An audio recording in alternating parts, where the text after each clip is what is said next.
नमस्कार. माझ्या यूट्यूब चॅनलमध्ये आपल्या सर्वांचे मनापासून स्वागत आहे. हजारो कर्मचाऱ्यांच्या पगारावर संकट. राज्य कर्मचाऱ्यांचे एप्रिल वेतन संदर्भात महत्त्वपूर्ण जी.आर. निर्गमित. राज्य अधिकारी व कर्मचाऱ्यांचे माहे एप्रिल देय मे 2026 वेतन अदा करण्याबाबत वित्त विभागामार्फत 27/3/26 रोजी महत्त्वपूर्ण शासन निर्णय निर्गमित करण्यात आला. काय आहे शासन निर्णय जाणून घेऊयात सविस्तर. त्यापूर्वी चॅनलला नवीन असाल तर लाईक करायला विसरू नका, सबस्क्राईब करायला विसरू नका, नवीन अपडेटसाठी बेल आयकनला प्रेस करायला विसरू नका आणि माहिती आवडल्यास आपल्या सहकारी मित्रांना शेअर करायला देखील विसरू नका.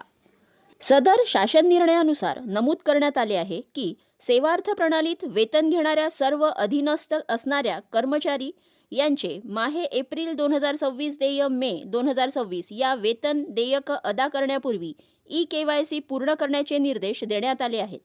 तसेच सदर ई-केवायसी पूर्ण न केल्यास संबंधित अधिकारी व कर्मचाऱ्यांचे माहे एप्रिल देय माहे मे 2026 वेतन आरहित करण्यात येणार नसल्याचे स्पष्ट नमूद करण्यात आले आहे.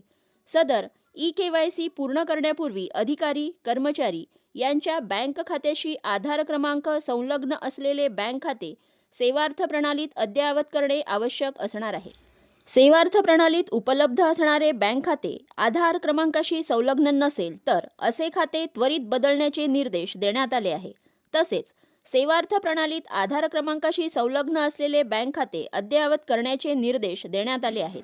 तसेच सेवार्थ प्रणालीत नोंदविण्यात आलेला पॅन क्रमांक चुकीचा असल्यास नोंदविण्यात आलेला पॅन क्रमांकाची दुरुस्ती करून अद्ययावत करण्याचे निर्देशही देण्यात आले आहेत. तसेच सदर ई-केवायसी प्रत्येक अधिकारी कर्मचाऱ्याची व्यक्तिशः पूर्ण करून त्याचे प्रमाणपत्र आरोहण व संवितरण अधिकाऱ्याकडे जमा करण्याचे निर्देश देण्यात आले आहे.